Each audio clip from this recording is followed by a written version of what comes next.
আজকে তোমাদেরকে আমি মাধ্যমিক পরীক্ষার সাজেশান 2026-এর যে মাধ্যমিক পরীক্ষা সামনে আসছে সেই মাধ্যমিক পরীক্ষার সাজেশান দেবো 2026 সালের। তো বিষয় ভূগোলের উপরে আজকে 5 মার্কসের মেনলি দেবো, অর্থাৎ 5 নম্বরের উপরে।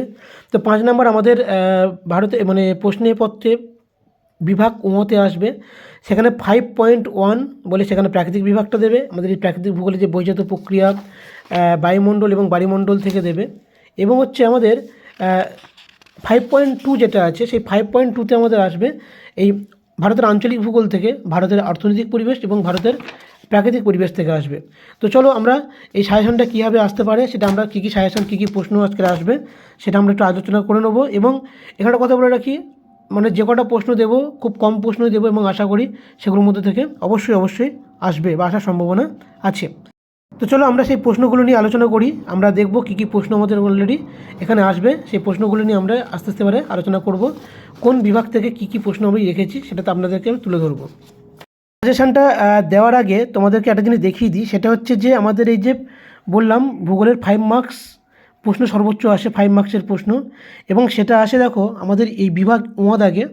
এভাবে তোমরা কিন্তু প্রশ্নটা পাবে পরীক্ষার প্রশ্নপত্রের মধ্যে। সেখানে 5.1 দিয়ে এখানে প্রাকৃতিক ভূগোল থেকে তোমাদের 4টে প্রশ্ন দেবে, অর্থাৎ আমাদের প্রাকৃতিক ভূগোলে যে চ্যাপ্টারগুলো আছে, বহির্জাত প্রক্রিয়া, বায়ুমণ্ডল, এই 3টে চ্যাপ্টার থেকে তোমাদের 5 নম্বরের প্রশ্ন আসে। ওখানে বজ্র ব্যবস্থাপনা থেকে কোনো 5 নম্বরের প্রশ্ন আসে না। হ্যাঁ, ওখানে 5 নম্বরের প্রশ্ন মোটামুটি 4টে দেবে তোমাদের, 3টে চ্যাপ্টার মিলিয়ে। তার মধ্যে 2টো তোমাকে লিখতে হবে, 5 দুগুণে 10 এখানে থাকবে।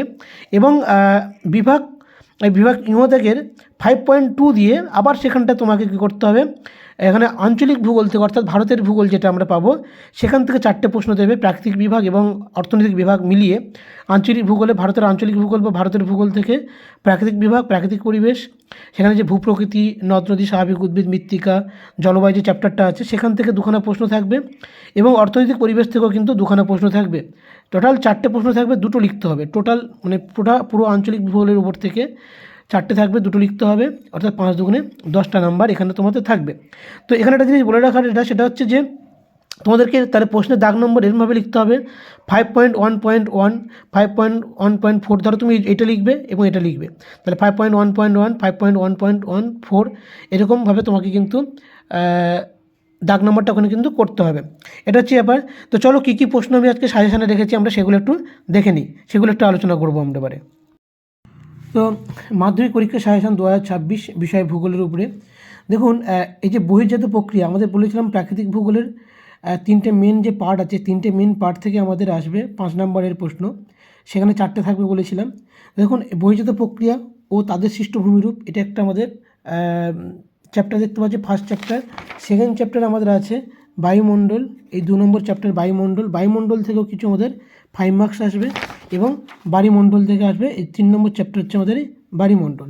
এই বায়ুমণ্ডল চ্যাপ্টার থেকে মোটামুটি আমাদের প্রশ্ন, এই 3টে চ্যাপ্টার থেকে আমাদের প্রাকৃতিক বিভাগে 4টে প্রশ্ন আসবে, তার মধ্যে 2খানা আমাদের লিখতে হবে। 5.1.1, 2, 3, 4 এরকম করে 4টে থাকবে। তো সেখানে দেখুন আমাদের বহির্জাত প্রক্রিয়া, যেটা বহির্জাত প্রক্রিয়ার যে 5টা, আমি এখানে 4টে কোশ্চেন দিয়েছি তোমাদেরকে। বহির্জাত প্রক্রিয়ার 5টা নাম্বারের যে 4টে প্রশ্ন তোমাদের খুব ইম্পর্টেন্ট। বহির্জাত প্রক্রিয়া থেকে মাস্ট একটা কিন্তু প্রশ্ন আসছে। এই যে আমাদের প্রাকৃতিক বিভাগের যে 4টে প্রশ্ন থাকবে, প্রাকৃতিক বিভাগের 4টে প্রশ্নের মধ্যে একটা প্রশ্ন বহির্জাত প্রক্রিয়া থেকে আসে, 2টো প্রশ্ন বায়ুমণ্ডল থেকে আসে। এই যে আমাদের যে বায়ুমণ্ডল দেখতে পাচ্ছ, বায়ুমণ্ডল থেকে 2টো প্রশ্ন আসে এবং বায়ুমণ্ডল থেকে একটা প্রশ্ন আসে। তবে হ্যাঁ, একটা জিনিস এখানে যেটা বলে রাখা সেটা হচ্ছে কি, অনেক সময় কী হয়, বায়ুমণ্ডল থেকে একটা আসে, বায়ুমণ্ডল থেকে একটা আসে, কিছু ক্ষেত্রে বহির্জাত প্রক্রিয়া থেকেও কিন্তু 2টো প্রশ্ন চলে আসে। তো আমি এবছর এখানে যে 4টে প্রশ্ন তোমাদের জন্য আমি রেখেছি, বহির্জাত প্রক্রিয়া থেকে আমি 4টেই প্রশ্ন দেবো। অনেকে হয়তো অনেক দেবে, কিন্তু আমি 4টে প্রশ্ন এবছর মাস্ট আমি দিচ্ছি, সেটা হচ্ছে যে নদীর ক্ষয়কার্যের ফলে সৃষ্ট 3টে কি 4টে ভূমিরূপ তোমাদের চিত্রসহ আলোচনা করতে বলবে। যদি এখানে আমার উল্লেখ না করে দেয় যে 3টে কি 4টে, তুমি সেক্ষেত্রে কিন্তু 4টে করবে। 3টে করলে ভালো, 4টে করলে খুব ভালো হয়। তবে এবং যতটা পারবে ছবি দেওয়ার চেষ্টা করবে।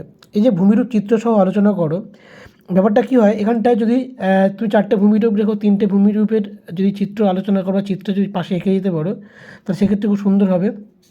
এটা আমি 3 স্টার দিয়ে রেখেছি, এটা মোস্ট ইম্পর্টেন্ট এবং এবছর আসতে চলেছেন 100% কমন এটা।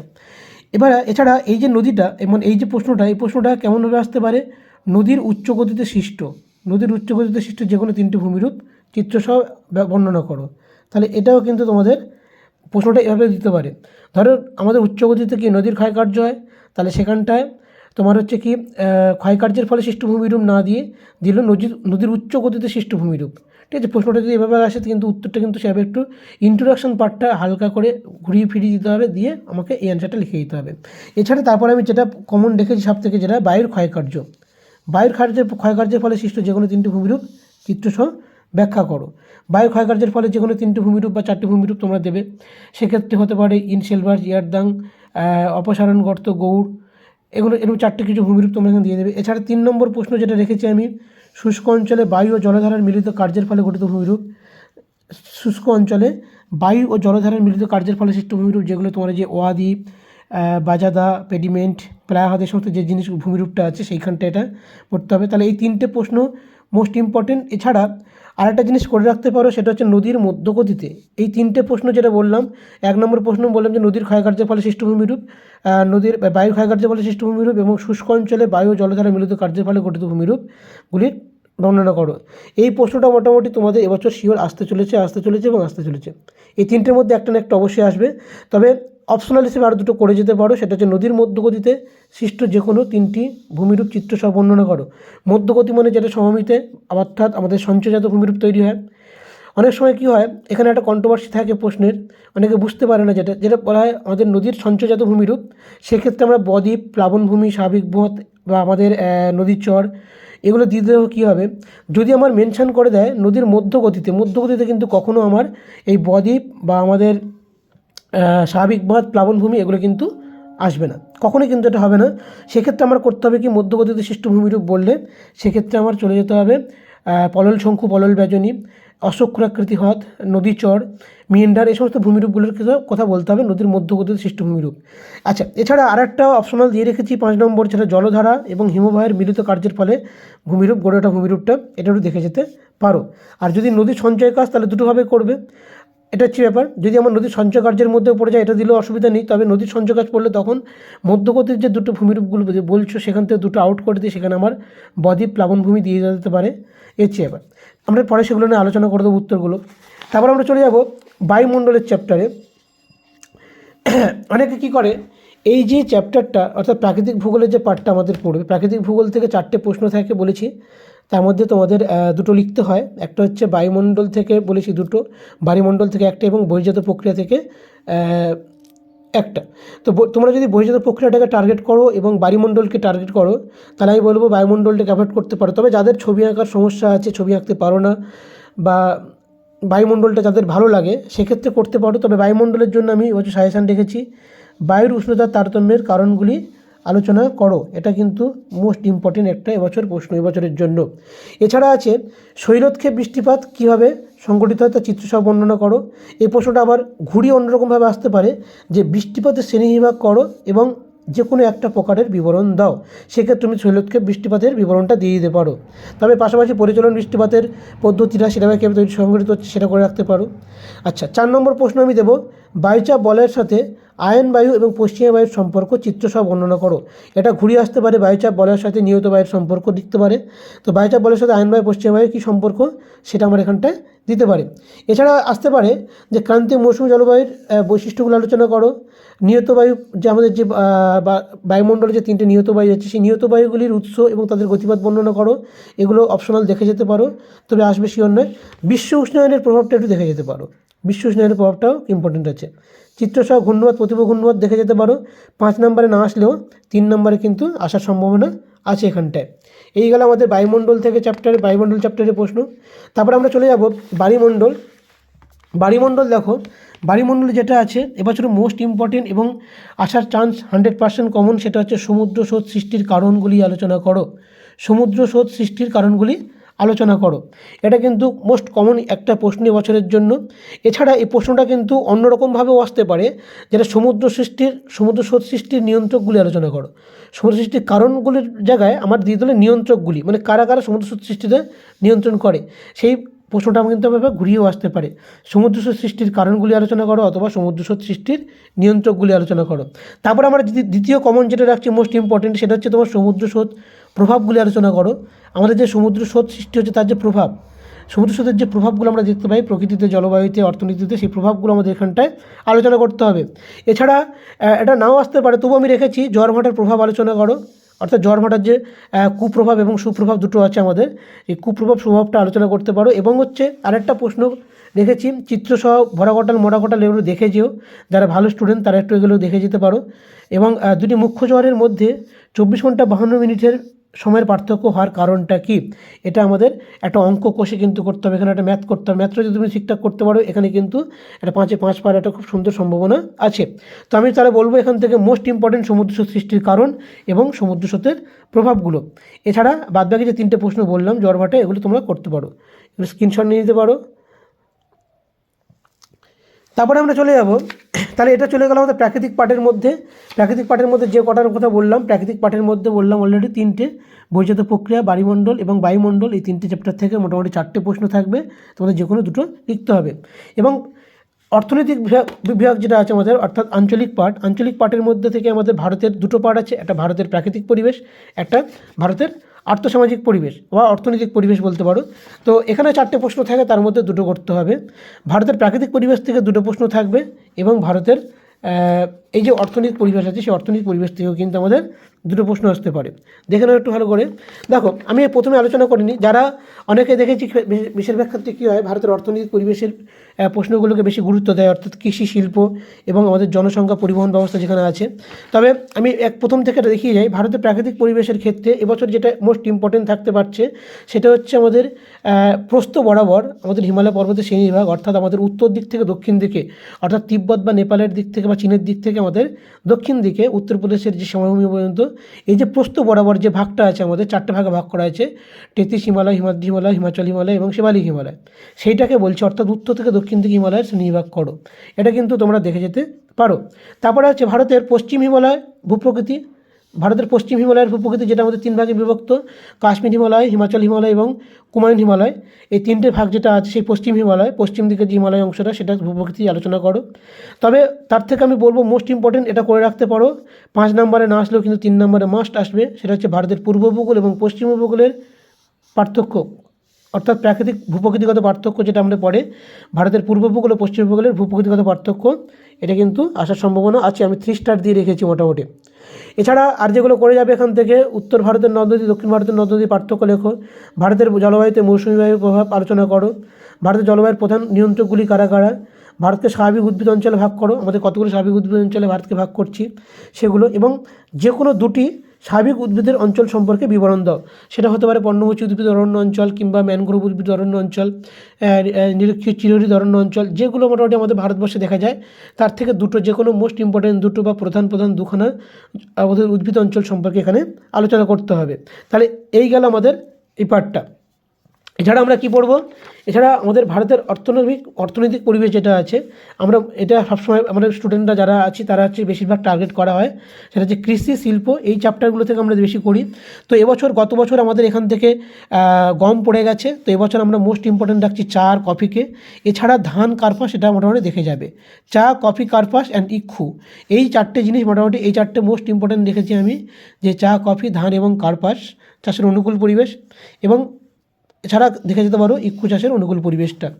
আমাদের শিল্পের চ্যাপ্টার থেকে রেখেছি পূর্ব ভারতের লৌহ ইস্পাত শিল্পের গড়ে ওঠার যে কারণগুলো আলোচনা করো, পূর্ব ভারতের লৌহ ইস্পাত শিল্প গড়ে ওঠার কারণ আলোচনা করো, অথবা প্রশ্নটা ঘুরিয়ে আসতে পারে, মধ্য পূর্ব ভারতে লৌহ ইস্পাত শিল্পের একদেশী ভবন বা কেন্দ্রীয় ভবনের কারণগুলি ব্যাখ্যা করো।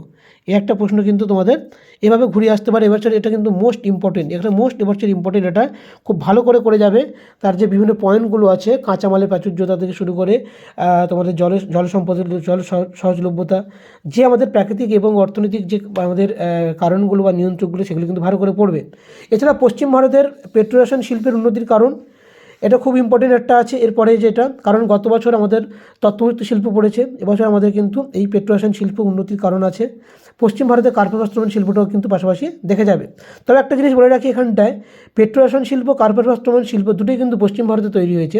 এখানটায় আমাদের কাঁচামালের প্রাচুর্যতার এই পয়েন্টটা ছাড়া বাদবাকি যে পয়েন্টগুলো আছে, শ্রমিক, আমাদের পরিবহন ব্যবস্থা, বন্দর, যোগাযোগ ব্যবস্থা, সমস্ত কিছু কিন্তু আমরা এই দুটোর ক্ষেত্রে আমরা একই রকম পয়েন্ট পেয়ে যাব।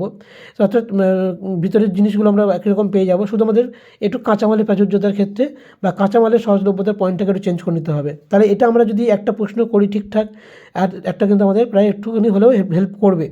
এছাড়া আর এখান থেকে একটা প্রশ্ন করতে পারো, ভারতের সম্প্রতি মোটর গাড়ি নির্মাণ শিল্পের অভাবনীয় উন্নতির কারণগুলি আলোচনা করো।